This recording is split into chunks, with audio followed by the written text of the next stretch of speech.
Yo, 1st of April. It's April Fool's Day. We can just talk whatever and then disclaimer it, right? If it was a few hours early, is that correct for this podcast? That we already openly admitted that we haven't watched much basketball for the last week or so. So I don't know, this could be an interesting conversation, man. Where are we starting? Well, I think there is no pod, and thanks for joining us. That would be where this is going on April 1st. No, look, so obviously both of us had a bit going on. I think end of a quarter, uh, choose up your time, and I think for us, the narratives of the NBA have stayed pretty consistent.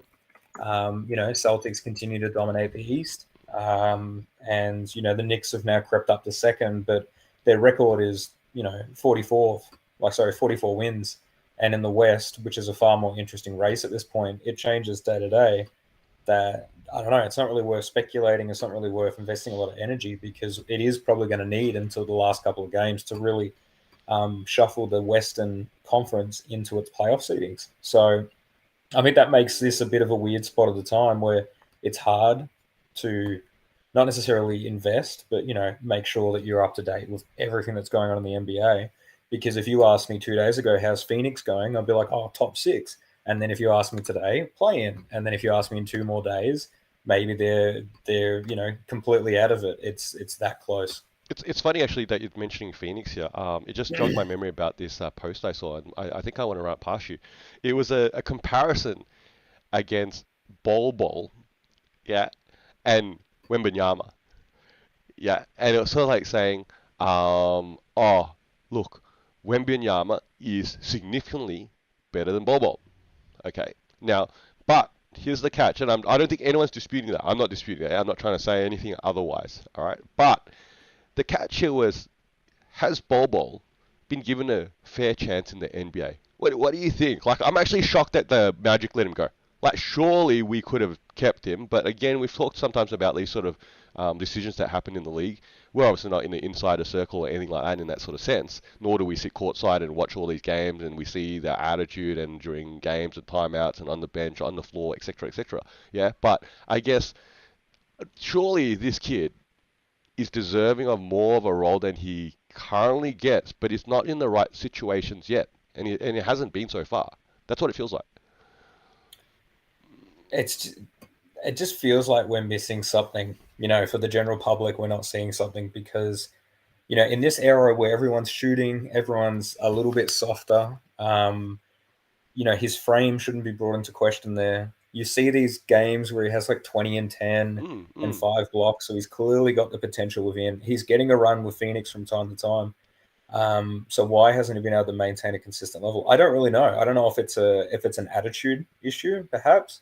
Um, because you're talking about a guy that bounces from team to team with all Mm. this theoretical potential on a couple of million. It's shocking that teams like Detroit or Washington or Correct. Portland don't bother throwing money at him and just let him have 25 minutes a game. So maybe there's something about the NBA we don't understand. Maybe he's not good for culture. Maybe he's a good mixtape player and that's about it. I don't really know. Um, Well, I think there's a but there's a yeah, there's a level of reality there that how would I frame it? Coaches have favorites, isn't that what it is? And I'm not saying that there's any bias here that why Bobo is not being played, okay? But I think when you come into situations, and maybe that first part we were talking about where he has bounced from team to team, when you bounce from team to team, you're that new guy. And I would imagine that there's a level of challenge involved there to establish yourself at a new organization.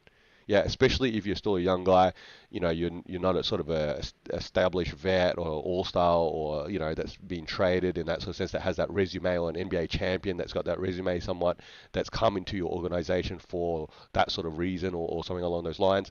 And I guess it's not only hard to break into rotations, but it's like being able to establish the trust required to consistently do that. And again, like you said, we don't sort of see enough on a first-hand basis of what specifically it could be.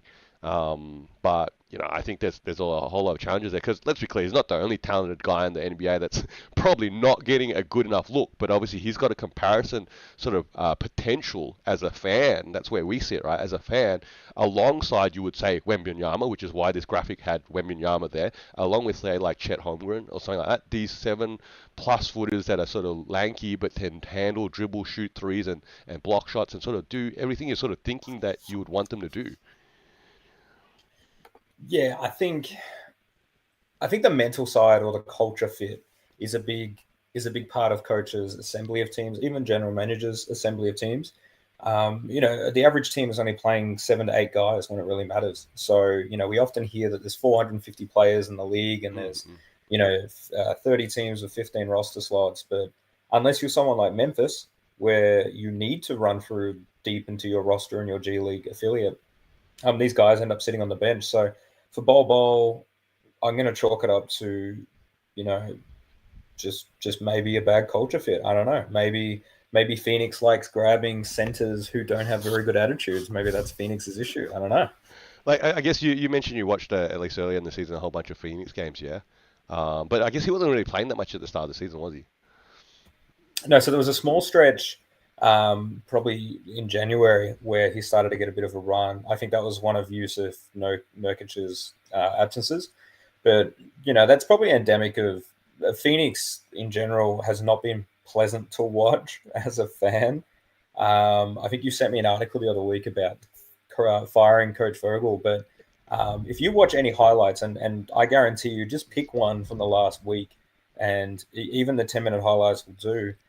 It's just ISO ball, and That's what it was, man. I made a whole clip about it. That was how fired up I was. I saw that possession where you guys obviously lost that game, and I was like, this is stuff that happens on the Sunday Junior League, and that's Junior League, and that's what happens, right?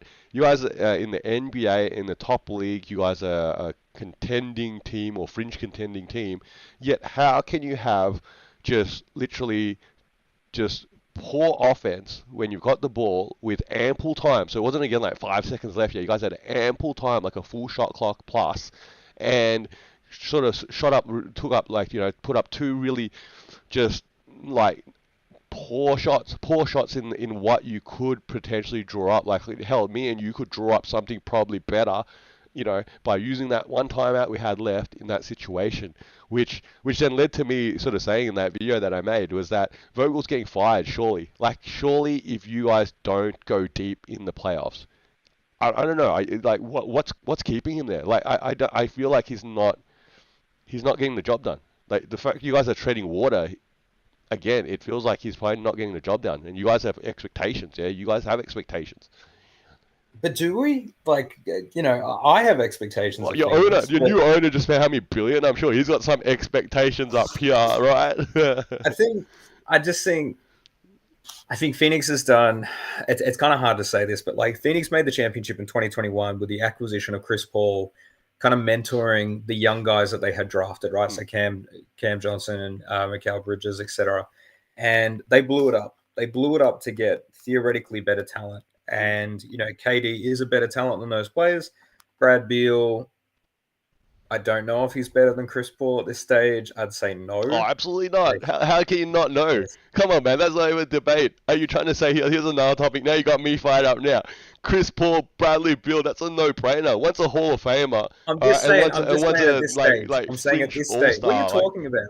You're talking about a guy who's theoretically in his prime versus a guy who's legitimately at the end and continually gets injured.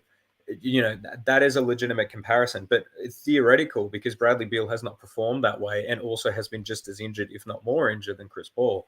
I think Phoenix danced with the devil on this one, and I think they've shot themselves in the foot. I have felt better about our chances every postseason in the last couple of years than this one. Now, the one thing that sits in our pocket is the offensive firepower. So, for us to go against Denver or OKC or Minnesota, it is not unreasonable to say if we get it going, we outscore the opponents. And not every team has that luxury, right? There's some matchups that you look at and you say, there's no way that they win that, even if this person goes off. But for Booker and KD and Brad Beal to chip in 80 points a game or 85 points a game and have the offense flowing, that's how we beat teams. But admittedly, that's a terrible strategy to rely on for 4 straight rounds in the playoffs. Is Booker healthy? Because I swear I've not heard his name since January. Yeah, and that's a No, long he definitely 8 weeks, give or take, that he just hasn't really been on the radar.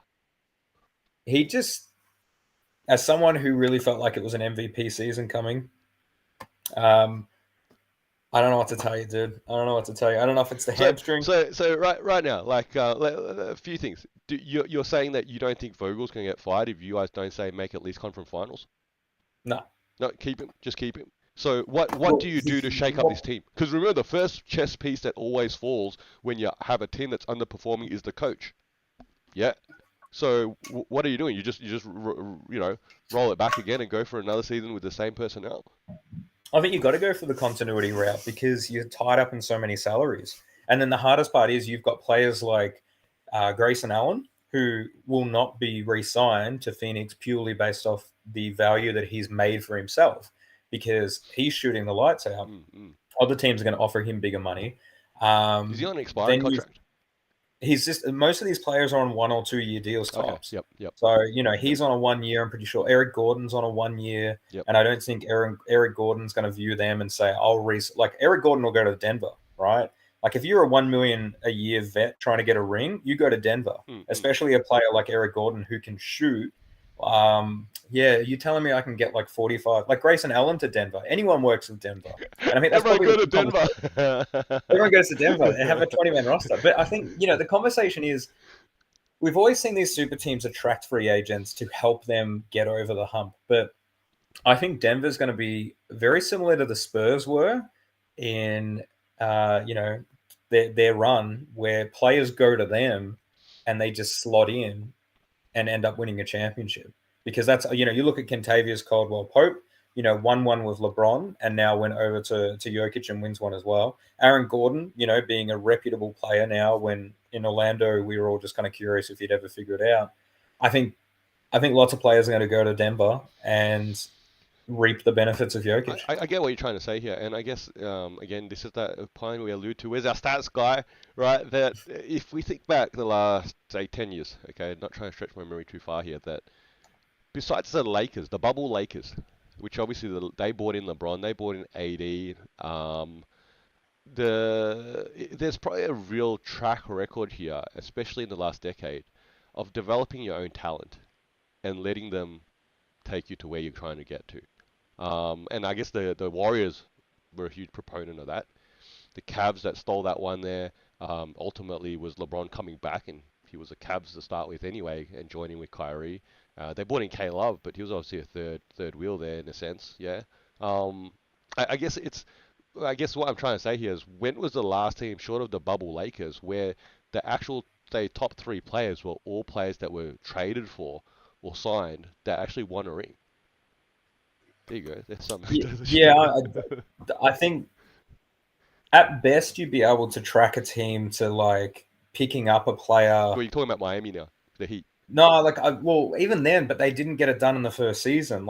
History is kind of showing that you can't just assemble a team and have instantaneous success. I actually think Boston is the team that comes to mind when they got KG and Ray Allen and they won it that season. Was it? And yeah, that was 2008. And then, when you look at their run, if you actually go back and look at some of the playoff series, they almost lost it. History is always kind to the definitive answer, but the path there wasn't easy for them either. Like that super team didn't just automatically win. I actually think they almost lost to Orlando. They were down 3-2. I think Atlanta gave them a legitimate run too. So these super team things don't work. And Phoenix has essentially went for that. Yes, they've brought back KD, but KD only played like 10 games with a starting lineup that has been gutted because Ayton and Chris Paul aren't there anymore. So I think for what Phoenix wants to do, it's new earner syndrome. It's doing the big flashy stuff. But if we win the championship this season, I'll regretfully have to admit that I didn't think it was going to happen. I think there's another part here, though, that we really talk about, is that it's a big picture scenario for any organization. And I'll be honest, if I was an owner, I want to win championships, but it's only like 1% of the bigger picture. Yeah, that's like the icing on the top. That's that final 1%. If I win a championship, that's great and all those things. But the bigger picture here is that I won 82 games where my venue is sold out. I wanted to play with that has like top jersey sales and is on the radar on every freaking media outlet and so on and so forth. I want as many televised games as possible. And yes, that comes with winning too, but that comes with superstars that obviously give the fans those sort of plays that you're looking for. And I guess this is why people hate on the Spurs so much. This is why the Nuggets are sort of trending in the same direction. They're not that flashy and they're not that exciting in that sense, despite the fact they're winning. And I don't know. I guess it'd be interesting if you honestly asked an owner, what's the most important part of your annual sort of goals as a NBA franchise owner? I'm sure winning is a huge part of it, but at the end of the day, it's a business. Yeah, I think that's probably a really nice way of putting it. We as fans want championships, Mm. but owners want revenue. And, they do have a big three in Phoenix, and that's marketable. And you're guaranteed to see at least one or two of them every night, knowing that they won't play every single game. And um, yeah, I think it is it's actually disappointing because I think Matt Ishbia, who's bought the Suns, I I wouldn't be shocked if it is a revenue sort of mindset, because there are teams that don't sell half their tickets and they're giving them away for very reduced amounts, and they become memes on Twitter because they are never going to give away the free food that's been promised from the promotion that they got going on. So yeah, I think and also like only one team wins it. So I guess there's also a bit of reality that you want to be competitive and you want to be there, but there's so many teams and there's so much that can happen in a season that I you think may not I end think up. so here's the trade-off, right? If you're an owner, you're going at least, well, I'm gonna make splashy signings. I'm gonna sign KD. I'm gonna trade for Bradley Beal. I'm gonna make these moves. Yes, on paper, all this talent. Yeah, even though the historical record shows that this is a real risk and it often doesn't pay off, where organic talent and drafting well and developing those players, is generally more successful in that sense. But the trade-off here is that, like you just mentioned, 1 in 30 teams only win it, and at the very least, you could do really well by having like a really popular team, right? That's the point, right? So the championship becomes the bonus. I think that's the reality there. So yeah, look, I don't know. It's an interesting case there. I think we're also going to see how this new CBA kicks in, and how that affects the free agency market in the summertime over there in the States. That how teams start to make moves or not make moves ultimately because of it. I don't know. I think it's going to be a real different landscape moving forward too.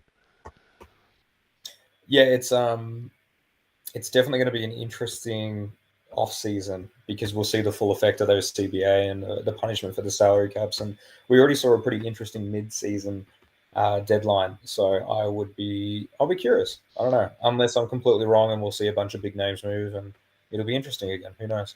I think talking about interesting off seasons, man. I think Jontay Porter is going to have an interesting off season. We started to touch upon this before we went online, and I was like, hey, let's save it.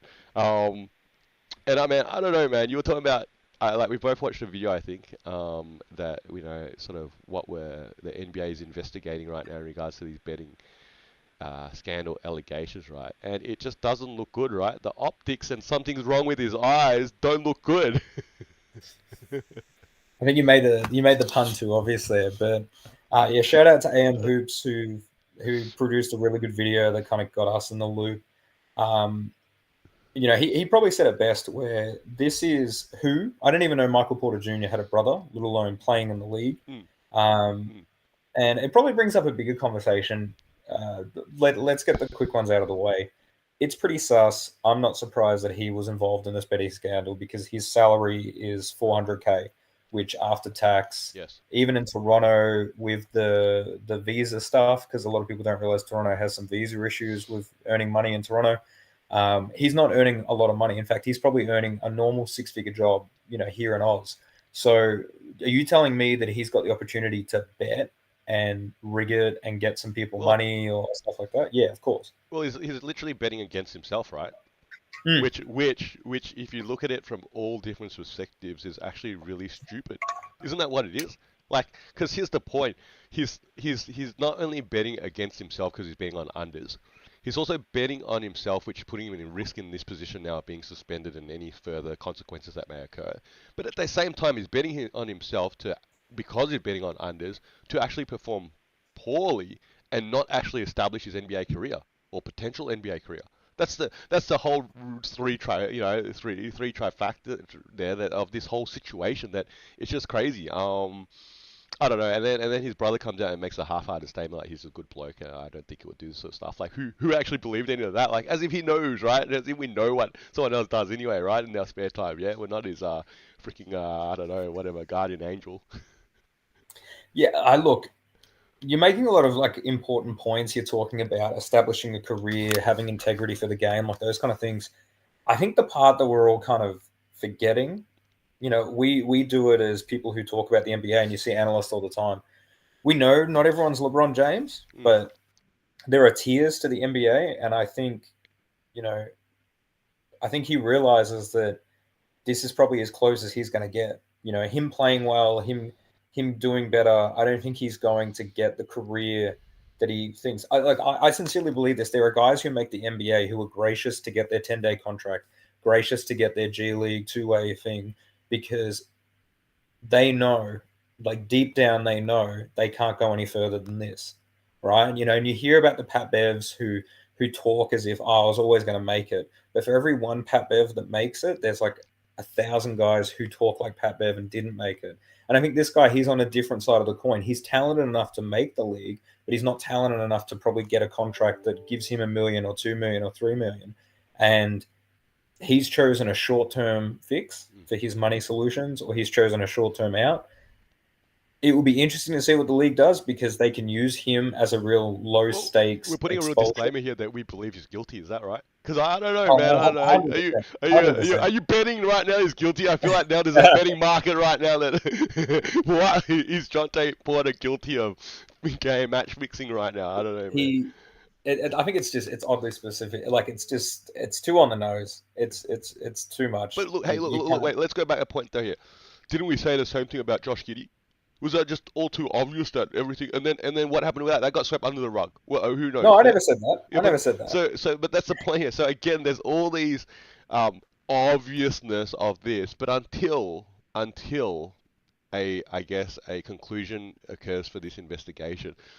I don't know now. I hate to throw a guy under the bus right now. I know we're having a bit of laugh and fun about this whole topic. Don't get me wrong, okay? That's what we're doing here. But like, I don't know, man. I feel like you're already like feeling like he is guilty. He's so good. He He's just so needs good. money. He did it. He's gonna get a couple of, I don't know how much he's making off some of these couple of games here, and he thought it was worth the while. Is that what it is? He so did it. He so did it. It's not even We could come back to this video, whichever way it goes. I can just I can see just you love the justice system here, the democratic justice system of just oh, well, the media has this guy's clipped together some stuff in this other channel, and so nah. he's I don't think. guilty, is it? Look, he's stepped away from the team because he's under investigation. The Yeah, difference between this and the Josh Giddey one that you mentioned, Josh Giddey kept playing. Like the Josh Giddey didn't step away from the team, which to me, this is the thing. We on social media or the public face, we see stuff and we react accordingly. But you have to realize that within the NBA, this has already been going on for a longer period of time. The fact that he's been pulled away from the team, he's under investigation, there's public statements from the NBA about it. It doesn't look good. Like with the Josh Giddey stuff, that blew up over Twitter, but there was no official NBA statement saying we're investigating into this. It was more team statements such as we're aware of what's they going did on. We investigate don't into it want to though, and they concluded no, that nothing was that they was. didn't make any like definitive. They didn't do anything to withdraw him from the game. I think that they knew. There's these semantics in how people do things. If I'm investigating you, but you're allowed to still work, then I'm following a process, but I'm confident that you're not guilty. If I withdraw you and I'm doing the process, it's probably because you're guilty. I know that you're probably thinking that's very black and white definitive, but it's about saving face. It's about we don't want him to be playing an NBA game when we probably know that he was betting these things. And the reality is, no one was watching Toronto. This is the most anyone's talked about Toronto since they traded out their teams. And, we've learned too much too quickly. Like, number one, you can bet the unders on any player in the NBA. And two, Michael Porter Junior has a brother. Like I'm just learning so many things all at once, and it's crazy. And like I said before, man, we started to talk about the whole betting landscape in the NBA now, about a bit of a week ago now, and then it's been a whole headline thing literally after we went online and talked about it, which is sort of exactly what was said would happen. Did we not say this would happen? This was inevitable. And it's inevitable that someone else will try and do this that's on a 10-day contract, that's on a sort of a small contract here, and they'll try and pull it off in maybe a less obvious way. Yeah, in a less obvious way. So there's probably some lessons to be learned here on how you're trying to pull it off. But then there's always fools that do this. And which leads to the point here that you can only imagine though. Okay, and you already made him guilty, right? But you can only imagine, okay, that as an NBA player and as a whatever 15th man, 14th man sort of situation, how challenging it could be and can be to come to the office and be that poor guy, right? I don't know, man. Like I don't know, like what I don't know. What can they do here? What can they do here in that sense that could reduce the risk of future incidents like this? That's the catch. Or not. Um, don't personally, if you had to do a couple of things really quick, can we not bet on anybody on the roster? Like, can we maybe set a limitation that it has to be a starting lineup player or a player that's like averaging 25 minutes a game or something? Like, can we not bet on players So who change the no betting one's laws? Is that what I mean? Or what you're allowed to do in well, regards to bets? Or? change the betting line so that you can't bet on some random dude. Like it's like if you gave me a 10-day contract and then for the 10 days you bet the under on everything because I'm never going to see the light of day. The fact that they have betting lines for these players is ridiculous. Like it's okay to bet on what LeBron's going to do tonight because we know LeBron has been doing it for 21 years. So there is a bit of like knowledge, but there's also a bit of gambling to it. But like the person who was betting on him for 3 minutes in a Clippers game, it's just like no wonder this happened because of that. Like no wonder. Like we're not even betting on the good players on these bad. Like we're not betting on Scotty Barnes to have 20 and 5 or something like that. Like we're betting on who? Like But that's a catch of betting, isn't it? It's like who's going to get the first basket. Like I don't know, like how do you even bet on that? I've seen that one before, right? How do you even bet who's going to get the first basket? Is there some sort of logic that you run your first play for your best player so that, and then obviously they would pay the least to have the least odds there. So what are the odds of that worst player on the starting five somehow getting a miss and getting a putback and oh my god, you've ruined everyone's freaking lines there. I don't know, like well, that's probably the thing. When you start betting on these things, you allow things to be manipulated, right? And even back when it used to just be betting on the outcome of the game or the margin of the game, there was still ways that people were sus over it. Referees would be giving extra free throws, or players getting into foul trouble and limiting them. Ultimately, gambling has crept into the sport, and now we're going to see these weird scenarios where who is this guy, and he's got a very weird stat line, and someone made a lot of money off it. Um, Ultimately, the gambling companies will keep doing it as long as it stays profitable, because that's usually their MO. I guess we're talking about 10-day contracts, man, and we were talking about Phoenix earlier. Should have put some money on IT, man. Who would have Yeah, thought he would surface in? Has he done his 10 days now with you boys? And is he he done? Like, signed a he signed a second 10-day, but I'm pulling it up now because I do not know if he's actually touched the floor well, at all. he came on that first game, I think. Played 2 minutes or something. Shot, I don't know, 0 from 2 or something, and then got a round of applause. I don't know, man. Like, um, I don't I couldn't tell you why we're signing. Just another name, just another name, Just isn't another it? flashy name. Honestly. Yeah, he's an ex All Star, right? next, next, you just need to sign like I don't know, Dwight or something. Which is Yeah, actually I'm on actually that note. surprised we didn't. Yeah, I'm it's actually actually on surprised that. we It's didn't. funny note there. There's talking about Dwight. There was another imagery I saw in the last week, and it was like these reunions would like to see. Yeah, and it was Derrick Rose going back to Chicago. Yeah, and finishing off his career out in Chicago. I was like, yeah, okay, sure. That'd be sentimental. The Bulls are crap anyway. D Rose going back there was an MVP. I think he's from there, obviously, and is much loved. Why not? Yeah, and then the other meme, the picture imagery had D Rose, obviously, and had Dwight Howard coming back to the Magic. I'm like, what?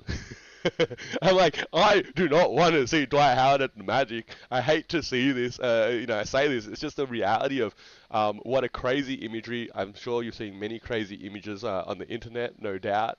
But I think it was like, this is just a hard and fast no. Like, Dwight's done, man. His career is done. Yeah, simple as that.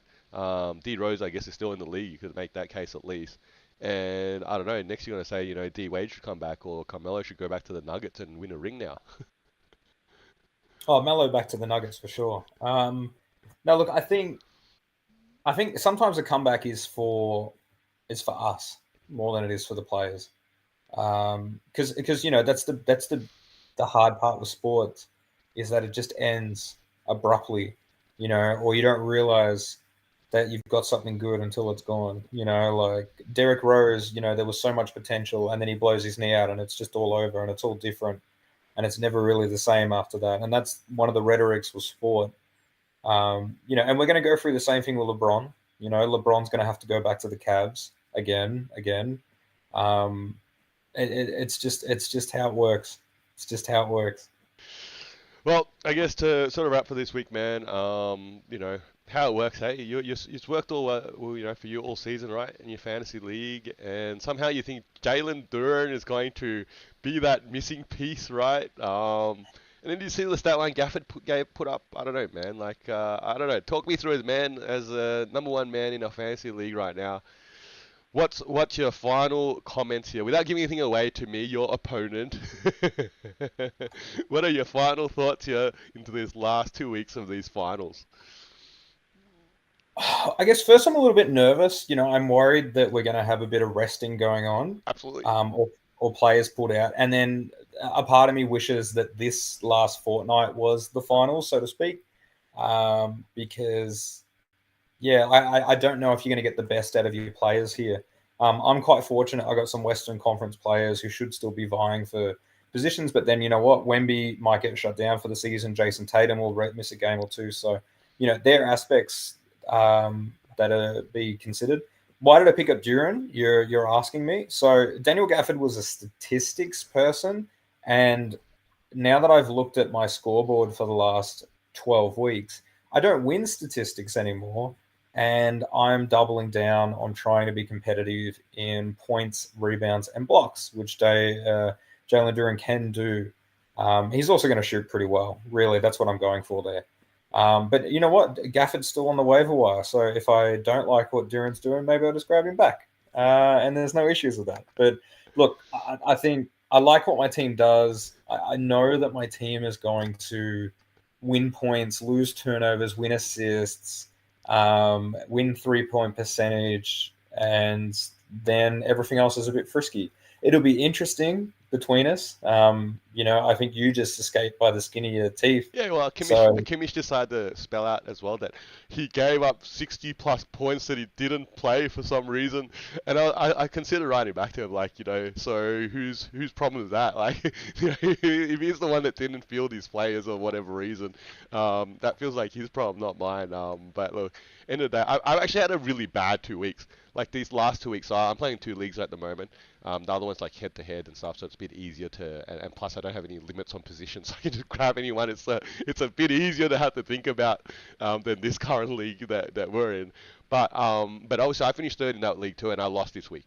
Yeah, I lost this week. And obviously this last 2 weeks with the semi-finals here, I've been streaming a lot of extra players more so than throughout the season. Just it's the finals, yeah. You're trying to get that a bit of an extra stat and stuff like that. And I guess maybe this is the part where I should watch more NBA. I swear I've just been picking all the players that ain't performing how you would expect him to perform, right?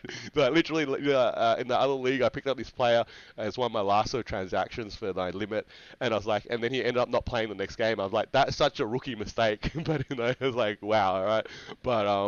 But look, anyway, I guess like same thing, man. We got 2 more weeks here. I'm sure some of these little key personnel moves, like do you drop Duran and pick up Gafford at some point? You know, I don't know, maybe. Duran will have those games like you used to tell me about Chet Holmgren, man. Duran will have those games where he comes out and gets 8 points and 5 rebounds, and you go, should I keep him? So Well, I I think the don't know. thing, just to validate myself here a little bit, the thing with Daniel Gafford is he like I'm going to read out some stats for you. He basically just gives you 9 points, 6 rebounds, 3 assists, a steal, supposedly 3.3 blocks, but that's really skewed by a couple of big block games and then a couple of zero block games. But But that's still an average, for right? me, That's still an average, right? it is still an average. It is still an average, but I think I'm going for a higher ceiling. I'm going because I'm aware that I can potentially compete with you in rebounds. Um, it just depends on it depends on if AD has 30 rebounds in a game or if Sabonis has one of his 20 rebound games. Like you have a higher rebound ceiling, but my team can still rebound. And basically, I just upgraded a rebounder. Right, I've basically increased my rebounds for the week, and I've kept the other things that were important. And ultimately, as I said, I'll just grab him back, because no one else wants him clearly. What do you mean? I'm gonna pick him up. Is that Oh, what we did? okay. We did a trade there, right? But I guess look, maybe I got one more question for you this season. You obviously had a pretty successful season to date. 2 more weeks to go. 2 more weeks to go. You'll go. This is a really good fantasy season, which is true. Yeah, first I think you led from week one, man. I think you led from week one every single week. You've swept me. I don't know. Maybe I'm building up some suspense here. Like when you do lose this, this last round, well, how much of a epic collapse that could potentially be. But I guess my question to you is that what would might you have done different this season? Is there something that maybe a transaction that you did? Like, should you have kept Kyle Kuzma? I don't know. Like, he's on the actually, he's a free agent. Right? You can grab him if you want, I think. But yeah, well, in hindsight, is there some one move or two moves that you go, where I should have done that or I shouldn't have done that?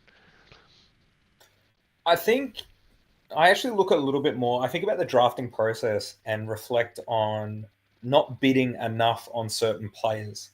And what I mean by that is some of the players that got through were very cheap. Mm, mm, mm. Like if we did the draft again, would people let me get Wemby for $30? No. It's those kind of decisions, and that's what, like even Jokic, like we laughed at the time because he went for $100, Mm. but has he been worth $100? Probably. Like he gives you every stat and statistics, and he does that every single week.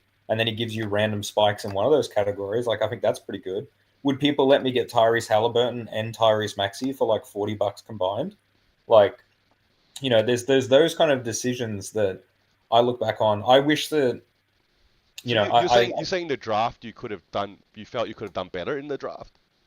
yeah, I definitely knowing that most people were grabbing their last players for $1 at a piece, or like how active was the waiver wire right after? So really, we didn't draft 12 players. We drafted about 7 or 8, and so I would have probably went higher on some of those costs. Because there were some players that were obvious. I think we've all been surprised by AD, PG, Kawhi. I don't think anyone expected them to play the games that they played. And then you see Ja Morant and LaMelo kind of take their place of players who disappointingly didn't suit up as much as they should have. But yeah, I definitely look back and I think that, I'm just pulling up the list of names now, but a player that I would have loved, Domantas Sabonis.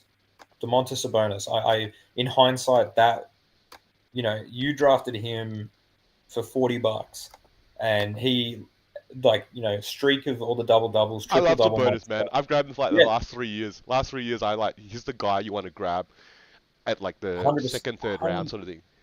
100%. LeBron James being a name, drafted for $36, but you look at what he's done this season, and he's actually given you essentially his career averages. AD, 2 more Still, weeks. Give me 2 more weeks, AD. AD two Come more on, two weeks. more weeks.